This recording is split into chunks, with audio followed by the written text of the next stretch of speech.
Guys video शुरू होने से पहले एक बात मेरी सुन लो प्लीज़।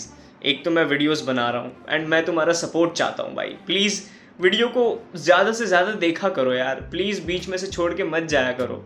रिटेंशन गिरता है, फिर वीडियो को रीच नहीं मिलती। एंड सो प्लीज़ पूरी वीडियो देखो। अब इस चीज़ को साइड में रखते हैं एंड हम आज की वीडियो की बात करते हैं। आज हम बात करने वाले हैं होमलैंडर के बारे में एंड उसे हम कंपेयर करने वाले हैं विल्ट्रमाइट्स के साथ। विल्ट्रमाइट्स एक बहुत ही खतरनाक स्पीशीज है जो गैलेक्सीज को डिस्ट्रॉय कर सकती है, गैलेक्सीज के कई सारे प्लैनेट्स को डिस्ट्रॉय करती है एंड उनका मेन पर्पस है डोमिनेंट करना पूरे यूनिवर्स पे, अपना राज करना। ठीक है, तो शुरू करते हैं। अब देखो, कई लोग कहते हैं कि होमलैंडर बहुत ही डेंजरस कैरेक्टर है, बट आई थिंक उन लोगों ने विल्ट्रमाइट्स के बारे में नहीं सुना है। वो लोग जिनके लिए अर्थ बस एक फूल है, एक गुलाब का फूल है जिसे वो कभी भी कुचल सकते हैं। होमलैंडर को लगता है कि वो गॉड है, बट इनविंसिबल की दुनिया में विल्ट्रमाइट्स गॉड बनाने नहीं, उन्हें गिराने आते हैं। ये कंपैरिजन बहुत ही ज्यादा इंपॉर्टेंट है क्योंकि होमलैंडर एक ऐसा कैरेक्टर है जिसे आज तक कोई रियल कॉम्पिटिशन मिला ही नहीं, और विल्ट्रमाइट्स बचपन से ही बस दो चीजें जानते हैं, ब्लड और डोमिनेंस। होमलैंडर के जो पावर्स है ना, वो सुनने में बहुत ज्यादा अच्छे लगते हैं। Flight, laser vision, enhance strength, durability, x ray vision, yada yada. लेकिन पता है उसकी सबसे बड़ी वीकनेस क्या है? डर। वो लोगों के सामने पावरफुल दिखता है क्योंकि किसी ने उसे चैलेंज नहीं किया है। But let's break him down. अगर हम होमलैंडर को अच्छे से समझने की कोशिश करें, कॉम्बैट ट्रेनिंग 0। होमलैंडर को कोई स्पेशल ट्रेनिंग नहीं मिली है फाइट करने के लिए क्योंकि उसे जरूरत ही नहीं पड़ती है। वो एक ऐसे वर्ल्ड में एग्जिस्ट करता है जहां मोस्ट ऑफ लोग उससे वीक हैं।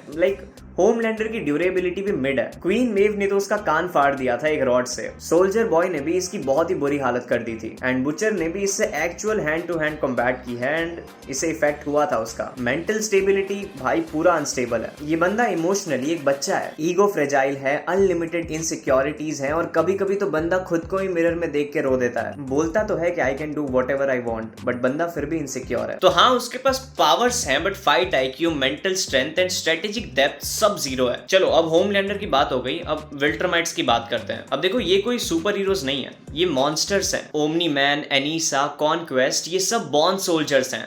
इनकी ट्रेनिंग तब से शुरू हो जाती है जब ये लिटरली अपने माँ के पेट में होते हैं। वो फाइट करते हैं प्लेनेट के ग्रेविटी के अगेंस्ट एंड वो खुद को एनवायरमेंट के हिसाब से अडेप्ट भी कर सकते हैं। अगर हम स्ट्रेंथ की बात करें तो ओमनी मैन सिर्फ एक पंच में ही एक प्लेनेट की बहुत ही गंदी वाली मार सकता है। एंड अगर ड्यूरेबिलिटी की बात करें तो सीरीज में $1 बिलियन सैटेलाइट से उस पर एक लेजर अटैक किया गया था, बट वो इतना पावरफुल अटैक सिर्फ उसके नाक में से खून निकाल पाया। ओमनी मैन की जो सबसे फक्ड अप चीज है वो है उसकी मेंटालिटी, मारना है या मरना है, 0 इमोशन, प्योर पर्पस। बट पता है सबसे ज्यादा डेंजरस चीज क्या है? उसका शांत स्वभाव। वो गुस्से में नहीं लड़ता, वो प्रिसीजन के साथ मारता है। अगर तुम्हें लगता है होमलैंडर जैसा बंदा जिसकी मीम्स देखकर भी जल जाती है वो ओमनी मैन से फाइट करेगा तो आई एम सॉरी गाइज, वो नहीं लड़ सकता है उससे। मैं इसे प्रूफ करने के लिए और कितनी चीजें बताऊं, बट मैं बताऊंगा, रुको, वेट करो, सुनो। अगर होमलैंडर और ओमनी मैन की फाइट होती है तो हमें 5 सेकंड में एक चटनी देखने को मिलेगी एंड वो भी मोमोज वाली। एंड यहाँ मोमोज खाने वाला ओमनी मैन है। अगर होमलैंडर किसी को टक्कर भी दे सकता है ना तो वो सीजन 1 का मार्क ग्रेसन है, जब उसका कंट्रोल कम था और उसका एक्सपीरियंस भी ऑलमोस्ट 0 था। बट इवन देन इनविंसिबल ने होमलैंडर से ज्यादा पनिशमेंट झेली है एंड बहुत बुरी तरह घायल होने के बाद भी वो बार बार लड़ने के लिए आया है। ऐसी चीज जो होमलैंडर कभी करता ही नहीं है। होमलैंडर इमोशनली हिल जाता है जब उसके डोमिनेटिंग बिहेवियर को कोई चैलेंज करता है। सच्चाई यही है कि होमलैंडर एक बड़ी मछली है बट एक छोटे से तालाब की।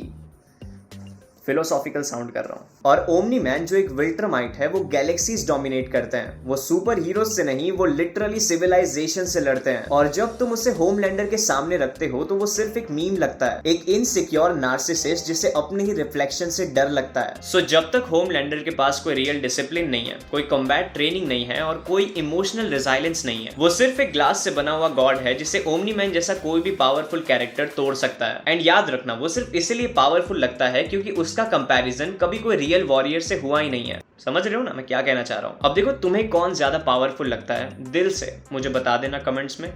मेरा आंसर है ओमनी मैन।